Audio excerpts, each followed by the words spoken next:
আপনি যদি 5 ওয়াক্ত নামাজ পড়েন, মাত্র 5 ওয়াক্ত নামাজ, অন্য কোনো আমলও না করেন, আপনার গান শুনতে ভালো লাগবে না। ঠিক আছে কথা? আর নবী সাল্লাল্লাহু আলাইহি ওয়াসাল্লাম কোনোদিন কোনো পাপ করেনই নাই, তাহলে সমাজের এত জাহিলিয়াত তার কাছে ভালো লাগবে কিভাবে? এই জন্য তিনি হেরা গুহায় যেতেন। আপনি কি বুঝতে পারছেন কথা? এই জন্য তিনি হেরা গুহায় গিয়ে থাকতেন, একাকিত্ব অবলম্বন করতেন। সমাজের জাহিলিয়াত তার ভালো লাগতো না। এক পর্যায়ে আল্লাহ রাব্বুল আলামিনের পক্ষ থেকে সেই কাঙ্ক্ষিত সময় চলে আসলো, রমাদানুল মুবারক, লাইলাতুল কদর।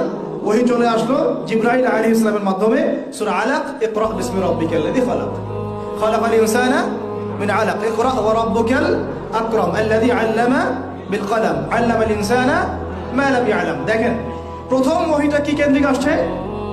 পড়াশোনা কেন্দ্রিক। আল্লাহ পাক কিন্তু বললেন না শিরক করো না, মূর্তি পূজা করো না, ব্যভিচারের কাছেও যেও না, তোমরা একে অপরকে হত্যা করো না, পর্দা করো, যাকাত দাও। আছে প্রথম ওহীতে কি আছে? পড়ো পড়ো পড়ো। এটাই আমরা বলি ইয়াং জেনারেশনকে, যদি আমরা চাই যে আমাদের সোসাইটি, আমাদের নেশনটাকে পরিবর্তন করতে, লেখাপড়ার এবং জ্ঞানতাত্ত্বিক বিপ্লবের কোনো বিকল্প নেই।